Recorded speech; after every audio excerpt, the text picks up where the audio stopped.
Hey guys, today we're doing I'm starting a new series. It's kind of a beginner's guide to saber collecting. And this is going to be part one because I think it's the first thing anybody really needs to decide before they buy their first saber. Although I do think this is a good video for people who saber collect and have been doing it for a while. It's basically, it boils down to a looks versus feel thing. Because I think the first, Shelf Queen basically versus a saber to spin and duel with. Because I think the first thing somebody needs to decide when they're getting their first saber is what they want to use it for. You need to decide, what do you want this saber for? Do you want a nice pretty saber that's going to look good on a shelf that you're not really going to use much? It's just kind of there to hang on the wall or sit on your desk or just look pretty. Maybe you pick it up every now and then and handle it just to feel it in your hands, but you don't really duel with it. Is that what you're looking for? This is something more like, say, the Chosen One, you know? These are usually hilts that are more iconic, and somehow they have some kind of personal meaning to the person buying it. You know, this is Darth Vader's saber. Darth Vader. You know, some people consider him the greatest villain of all time. This is his saber. So this saber, much like the Graphics, it means a lot. It has meaning to you. So you want to own it because of what it is. It's a movie hilt. Another good example is the Ultra Saber's Omen. Like, for me, I'm a huge Thundercats fan, so the Sword of Omens is my favorite sword of all time. It has meaning for me. This is a saber I like to own because I like to own it, and I like to pick it up and hold it every now and then, but I don't run around spinning it very often anyway. It wears me out in about 3 seconds. And then, on the other side of the spectrum, you know, do you prefer a saber for dueling or spinning? If that's what you want, then you might prefer something more basic, like, say, the Ultra Saber's Apprentice, or the Ultra Saber's Initiate, or the Ultra Saber's Dominix, or something like that. They're a little more basic looking, but they're fantastic for handling. They have a great grip on them. They're good for spinning. They're good for dueling. I've used this saber for dueling. Sometimes I think you might want to put another pommel on there just to give you a little more length. And the reason I'm making this video is because I get asked a lot, what's a good first saber? Well, that's a very vague question, and that's a very subjective question. That's going to vary from person to person. Or I'll get people ask me, do you think the Ultra Saber's Guardian is a good first saber? Do you think the Ultra Saber's, the Emperor's Hand is a good saber? And those are also very subjective questions. You know, it depends. I wouldn't think the Emperor's Hand's a good first saber because it's huge. Whereas I think the Bellicose is a good first saber, and I think it appeals to a lot of different people. A lot of it's going to depend on your size, how tall you are, how big you are. Because me, I'm a smaller guy. I'm 5'6", I'm very thin. So a lot of big sabers I have trouble handling. The Ultra Saber's Guardian, the Ultra Saber's Scorpion, which I actually used to own. It looks great, but it's too big for me to use effectively. And then there are, that's the reason I'm making the video, is just to kind of explain some of the differences. The other category, I've talked about sabers that look good versus sabers that are comfortable. The third category is sabers that pull off both really well, like the Ultra Saber's Bellicose. This is an example, and probably the best example, of a saber that really is the best of both worlds. It looks fantastic. It is a premium hilt with options. This saber actually has options and different things you can do to customize it out when you order it. But it's also really comfortable. It's very streamlined, very easy to hold, very easy to spin, very easy to duel with. And so what we're going to do today is we're going to take a look at some examples from all three groups. We're going to look at sabers that are shelf queens. We're going to look at sabers that are more for actually spinning with, and then we're going to look at sabers that combine both of these really well, that look good and are comfortable, and merge these really well. And then we're going to take a look at a couple of the sabers that it's really hard to place them. The Return of the Jedi Luke saber, for instance, depends on which company you buy it from, and we'll get to that when we get to it. So let's go ahead, and we're going to start with the shelf queens, and we'll talk about that. Now, the first section we're going to look at, or the first category I should say, is the sabers that look fantastic, but might not be a good first choice if you're looking for something you actually want to go outside and spin with and duel with, etc., etc. The Shelf Queens. Again, we have the Omen, based off the Sword of Omens from Thundercats. And it's nice. We got a nice silver blade. The eye lights up both sides. And we have the nice azure anodizing right here. They also do a dark omen that's black right here and a crimson omen that's red right here. But I prefer the azure one. The AV switch lights up because you do have a lot of options. And a gorgeous pommel. And the emitter is removable and the pommel is removable because this saber is MHS compatible. So you can actually put different emitters and different pommels on here. It looks really good with a Manticore emitter on here too if you want to just keep this part. So you do have options with this saber. This one, the Graphics and the Chosen one, are also very uncomfortable to duel with. The activation boxes do get in the way, although not as much as some of the other sabers, or the other versions of this saber, because these are a little more rounded, even though they're not as movie accurate. Which is another thing you have to decide when you're purchasing one of these movie hilts, is which company to go with, just because they are slightly different. Ultra Sabers is not as movie accurate as, like, say, Vader's Vault or Saber Forge, and the activation boxes look drastically different than the movie versions. So you'll definitely want to check out the different companies to see what all different options they have. Such as Saber Forge has a Graphics that has a double reveal crystals, but at the same time you're going to pay a lot more money for it, because price is always going to be a big factor in collecting as well for your first saber. Also, these T-grips are not comfortable. I was just talking with one of my fellow saber reviewers, Sidious Sabers. We were having a conversation just a couple days ago, and we were talking about how uncomfortable the T-grips can be. These are a hard plastic, by the way, not a rubber. But actually using these get cumbersome very quickly. And this right here also gets in the way, but it is removable. So these are not really suitable for dueling. They are great for holding, just picking it up and kind of holding it, feeling the power, you know, getting the emotion you get from holding Darth Vader's saber. And that's really nice. It's a great feeling. But I wouldn't recommend trying to actually spin or duel with it. So these are you know, if that's what you want from a saber, is something that looks pretty. You know, if you want to have that feeling of, I have Luke Skywalker's first saber, Anakin Skywalker's saber, you know, just sitting on your desk, hanging on your wall, you pick it up, you fiddle with it occasionally, you put it back on the wall. These are great. These are great for that. Keep in mind, these are expensive hilts. Even for Ultra Sabers, these are some of their higher end hilts. So you're going to pay more for it if you want to just jump in with both feet on your first saber. But I wouldn't actually recommend using them. And now we'll go and we'll take a look at some of these sabers that are great for spinning and dueling, but the looks department might not be exactly what most people are looking for. Alright, and here we have an example of sabers in the category of, they might look basic. I don't think they look bad, but they look very, very basic. You know, kind of the low end of the cost scale, which is one of their advantages. But they are really good for spinning and dueling with. Every single one of these sabers is comfortable to hold. Not a single one of these is uncomfortable. There's nothing that gets in their way. Even the CoverTech wheel on this one is low enough it's out of the way. And these don't have CoverTech wheels, which I generally like because a lot of times CoverTech wheels get in the way. Good example on that is the Prophecy. When it's put on the left side, that can get right in the way. On the right side, it's very out of the way. Sometimes they put the saber right on the back, and that can also get in the way, but this one's low enough it doesn't. Now, these are basic. They're very symmetrical. They might not be as much to look at. Now, again, what looks good is a very subjective thing. And some of these, you know, this could be some people's favorite hilts look-wise. They might like the symmetry. But they're basic sabers, which is good. I think these are good for a first saber, in my opinion, because of the lower price point. This one right here, the Initiate V3, was actually my very first saber.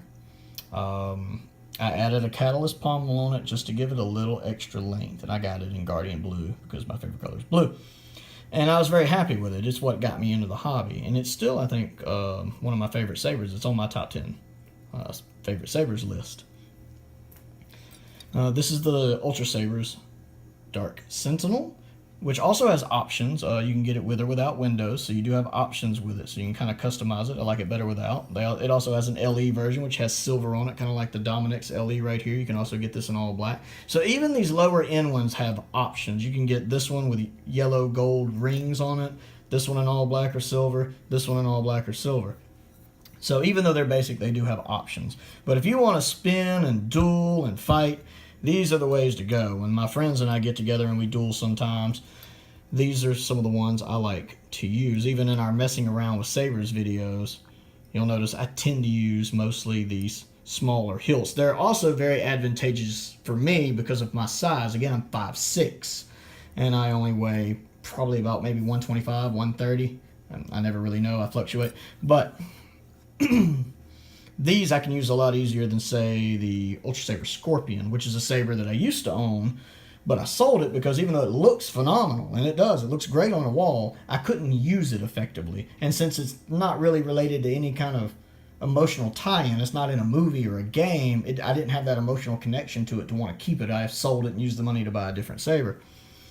Another saber that fits into this category could be the Dark Liberator, although personally I personally find the Dark Liberator to be unattractive and uncomfortable because it has some sharp ridges on it. Another reason I sold that one. So if you're looking for comfort, these lower tier sabers are really, really good at that, and they cost less. So I highly recommend those as an entry level saber, just to kind of see what you think of the hobby. And then we'll take a look at some of the ones that do a really good job of looking good and being comfortable. All right.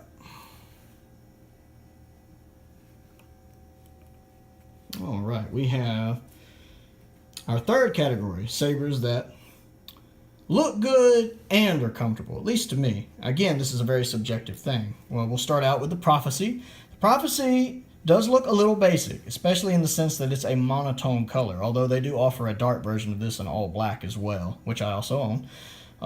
But it's very detailed for what it is, and especially for its price point, because you have the nice slanted emitter, you have these little extra touches right here, the light shines through one of these holes. It has a much easier grip than, say, the Graflex. This is actually modeled after a movie hilt. It is based on Anakin's Episode 2 saber, which does kind of resemble his Graflex he would make later. Some liberties are taken, of course, but it is easy to tell it's based upon it. This is way more comfortable. This is actually one of the most comfortable sabers I've ever used. So it does a good job. Another one is the Saber Forge Disciple. The CoverTech wheel does get in the way on a lot of the Saber Forge hilts, like the Disciple and the Talon, but they are removable. Screws here somewhere. There it is. It was right there.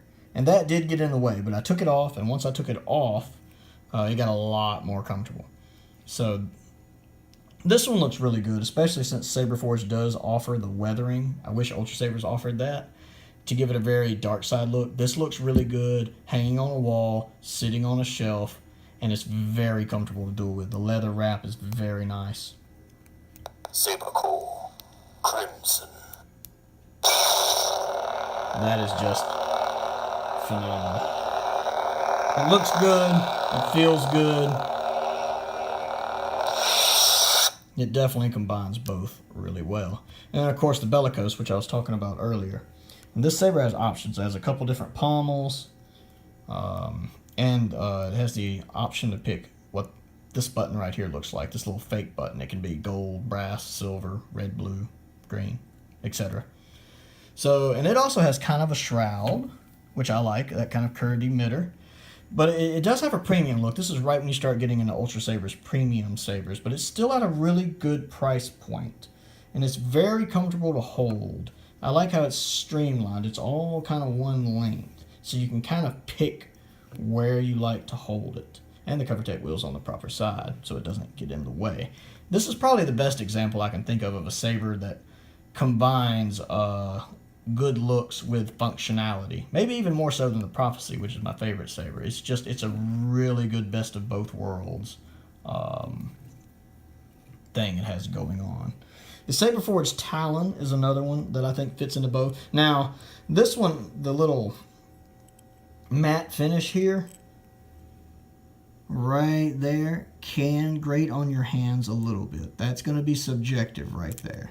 I know after I duel with it for a little while, it can give me problems. And the fact it's a thin neck saber and has to have a thicker blade does give me some issues when I'm dueling with it, just because, again, I'm a smaller guy. And any kind of thin neck saber has to have a thick blade. Instead of a mid-grade blade, it has to have a heavy grade blade, which is twice as thick, therefore has twice the weight. So that is a little something to take in to consideration if you want to get a thin neck saber, is you have to have a heavy grade blade, which is going to increase the weight of the blade. It's going to change the balance point of the saber, and it's going to make the saber handle differently. Saber core. Crimson. But it does do a great job of looking fantastic. It has a very nice pommel that, if you're not careful, you can actually scratch yourself on. I really like the weathering on it. This part right here is actually really comfortable. I really like that. Again, this part's kind of hit or miss. I like the way it looks, and it doesn't feel that bad. You have a cool choke right, or I guess choke point right here. Looks really nice. And then a very wicked emitter. That just looks sharp. I took one look at this saber and knew it was going to make a good Sith saber. This is another one I had to take the Covertech wheel off of. This is the Saber Forge Talon, and the Covertech wheel's in the way. But this is another one that I think does a great job of looking good and feeling good, and is pretty easy to duel with, despite the heavy grade blade. And then we're going to look at the Ultra Saber's Crimson Reaper. Now, this is a saber that has options. You can really customize the look of it, because this saber does come with a couple claws, one that goes there and one that goes there, and then it has a little shroud piece that fits right here, which is good for gripping. And that's really good for a look standpoint for a lot of people, and for a lot of people it's comfortable. I prefer it like this, a little more basic look. For me, this is a little more comfortable. But I mean, you can just look at this saber and tell it just nails the looks department. It's got the slanted emitter. I like the little line detail right there added to it. Got the windows here, and then you have this cool circuitry like design, which just looks so good on. And that red anodizing is fantastic. It looks really good. The camera doesn't do it justice, but this is a saber that definitely looks good. They also offer it in a black finish and a blue finish, and it's also really comfortable to hold. This is the one Ian's girlfriend, Felicity, the girl you'll see in a lot of her messing around with sabers videos. This is the one she likes to use, the one with the purple blade. It has a dark violet amethyst blade. She really likes this one a lot. You'll see her using it most of the time. And that's pretty much it. I know it rambles a bit, but... Oh wait, there was one other thing I wanted to talk about. Hold on. And the last two I want to talk about are these two thin necks. We have... Well, let's start with this one. This is the Ultra Saber's Archon V3.1. This is their interpretation of the Return of the Jedi Luke Saber. And the Return of the Jedi Luke Saber, on where it fits into the comfort versus looks category, is going to boil down to which company you buy it from. Because looks-wise, if you're going for a movie-accurate Luke hilt from Return of the Jedi, the Ultra Saber's one is not the way to go, because you'll notice it has no activation box. So it's going to look a little awkward sitting on the shelf. Whereas then you can buy one from Vader's Vault or Saber Forge, their Vader's Vault Hero or the Saber Forge Prodigal Son, and they have the box. It's a very detailed box. The lights on them even work. Saber Forge just did a new one that has the lights work. They have a crystal one that you can twist in half and it'll spring open, and there's a little crystal hidden right here. But again, those cost more.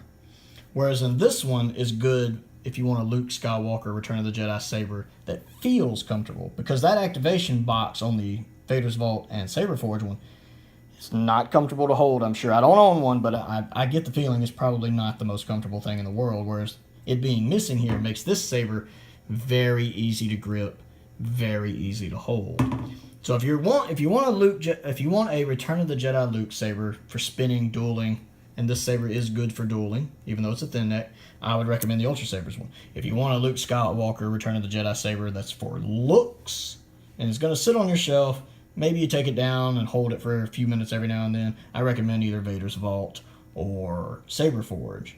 because it looks way more movie accurate having the activation box. And then we're going to talk about the Exalted for a second. Another thin neck saber. This one looks good and feels good, but any of the sabers you ever see with this little grenade section right here, be warned that it is not comfortable and will wear on your hands quickly. It will wear designs into your hands, especially if you grip it tight because of these little sections right here. Sidious Sabers and I were actually talking about that again the other day when we were having our sabers discussion. We were talking about comfortable sabers, and we were in agreement that this grenade section right here can get uncomfortable very quickly. So that is something to be aware of anytime you're getting sabers that have these grenade sections. A lot of the sabers have them. That they're not the most comfortable thing in the world.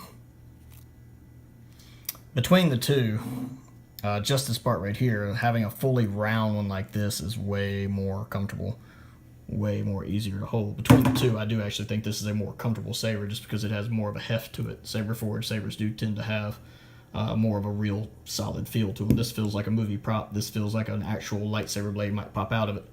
But just these parts right here, having a full section right here is more comfortable than having it sectioned off.